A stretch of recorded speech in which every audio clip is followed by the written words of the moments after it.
J'espère que vous allez bien. J'espère que vous vous portez bien. J'espère que cette journée s'est bien passée avec vous, mes chers internautes. Pardon. Je suis très fier, très content. Ça monte, ça monte, ça monte. Merci de liker, de continuer à liker, de partager, de commenter. Mettez-nous en haut, car sans vous, nous ne sommes rien.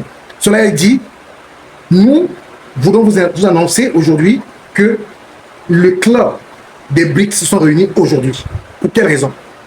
C'est ce pourquoi on fait cette vidéo. Puis de suite, on décryptera les raisons pour lesquelles les BRICS, les pays des BRICS, constitués de la Chine, de la Russie, du Pakistan, de l'Inde, de tous ces pays-là, l'Afrique du Sud et plusieurs autres pays qui sont ajoutés entre-temps, pourquoi sont-ils réunis, surtout au lendemain au lendemain, je veux dire, n'est-ce pas, de la réunion de l'OTAN. C'est ce pourquoi on fait cette vidéo aujourd'hui. Avant, mettez les pouces, mettez les pouces, mettez les pouces, mettez les pouces, mettez les pouces. J'en prie, faites-moi plaisir, faites-moi plaisir. Mettez-moi les pouces, rapidement, rapidement les pouces, merci. Merci les pouces, merci les pouces, merci les pouces. Alors, pourquoi les BRICS, les pays des BRICS sont réunis aujourd'hui au lendemain de la réunion de l'OTAN? Pour rappel, vous savez que l'OTAN, c'est l'organisation du traité de l'Atlantique Nord. Donc, c'est, en d'autres termes, l'organisation des pays européens, des pays occidentaux, on va dire. Ok, des pays occidentaux. Essentiellement, c'est tous les pays de l'Union européenne, plus les États-Unis d'Amérique. Vous comprenez? C'est le pays de ceux qui ont travaillé, poussé, encouragé et continué de faire des pays africains, sud-américains et asiatiques pour parler, n'est-ce pas, des temps passés, leurs esclaves et des moins que rien.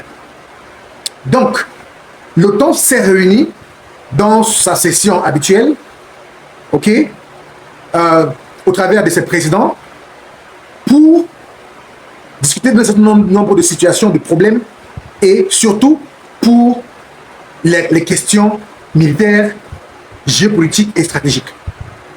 Il se pose que, entre-temps, il y a eu la guerre entre la Russie et l'Ukraine. Vous vous rappelez très bien, c'est une guerre qui est toujours en cours. Maintenant, il s'est posé le problème du soutien à l'Ukraine et surtout, selon les Occidentaux, le fait que pour eux, pour des raisons qu'ils avancent, que la Russie constitue une menace pour l'Europe. Ce n'est pas mon avis, je vous dis ce que l'Occident dit. Alors, face à cela, vu la montée en puissance de la Russie, avec le peu de moyens que la Russie a, mais qui fabrique plus d'armes que toute l'Europe réunie, tout l'OTAN réuni. Quand je parle de l'Europe, je crois que c'est un peu trop large. Je voudrais parler de l'Union européenne et particulièrement les pays de l'OTAN, parce que les pays de l'OTAN sont plus nombreux que les pays de l'Union européenne ou les pays de l'Europe. Donc, il y a des pays qui sont dans l'OTAN, mais qui ne sont pas dans l'Union européenne. D'accord? Donc, il est important de dire que ici, il s'agit, n'est-ce pas, d'une manière d'adresser ou de se dresser ou de s'adresser à la Russie en leur disant, aux Russes, on vous a compris, on vous a entendu, nous aussi, on va mettre sur pied un système de réarmement massif pour être capable de faire le combat le moment venu.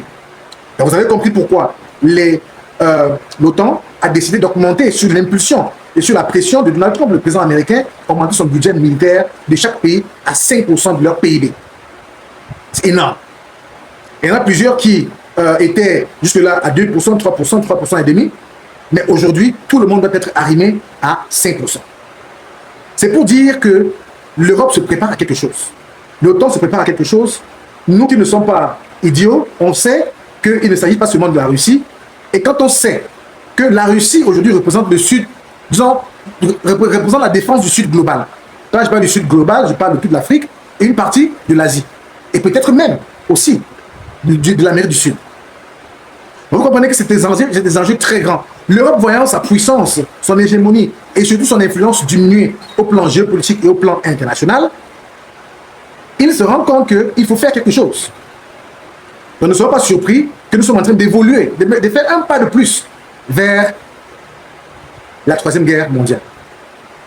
Parce que rappelez-vous que la Deuxième Guerre mondiale, la Première Guerre mondiale et la Deuxième Guerre mondiale ont eu des causes immédiates et des causes lointaines.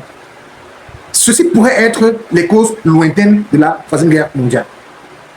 Alors on se pose la question de savoir, cette Troisième Guerre mondiale aura-t-elle vraiment lieu? On reviendra dans un autre commentaire par rapport à ce sujet. Mais aujourd'hui, les BRICS étant, n'est-ce pas, une sorte d'idéologie contraire, ou si vous voulez, n'est-ce pas, d'opposition à l'idéologie européenne, disons, de ceux qui ont géré le monde jusqu'à aujourd'hui et qui voient leur pouvoir, leur puissance diminuer, se réduire, se rétrécir, ont décidé de se réunir aussi en Chine. Tous les pays, tous les ministres des relations extérieures, non, les ministres de la défense de tous les pays des BRICS se sont donc réunis en Chine pour parler d'une seule voix et discuter d'un ensemble, n'est-ce pas, de points pour permettre, n'est-ce pas, à leurs États de s'arrimer et de se préparer aussi en conséquence par rapport à cette décision qui a été prise par l'OTAN pour augmenter son budget militaire à 5% de leur PIB. Pour l'instant, les BRICS ont parlé de ça de manière générale. Les conclusions qui se tiennent sont que, effectivement, ils ont parlé des raisons pour lesquelles ce budget a été engrossi et pourquoi est-ce qu'ils doivent se préparer eux aussi à trouver une alternative pour se préparer à l'échéance mondiale qui est la guerre mondiale. Il est donc important que vous compreniez ce qui se passe aujourd'hui. Je reviendrai plus tard dans une autre vidéo pour vous donner les points essentiels sur lesquels les BRICS se sont appuyés ou bien les conclusions de cette réunion. Mais en attendant, likez, partagez, commentez, souscrivez à la chaîne. Activez la cloche de notification pour ne rater aucune de nos vidéos. Car ici, c'est une chaîne d'information et c'est une chaîne, n'est-ce pas, d'éveil. Pour l'instant, portez-vous bien. Je reviens avec une autre vidéo. Ciao.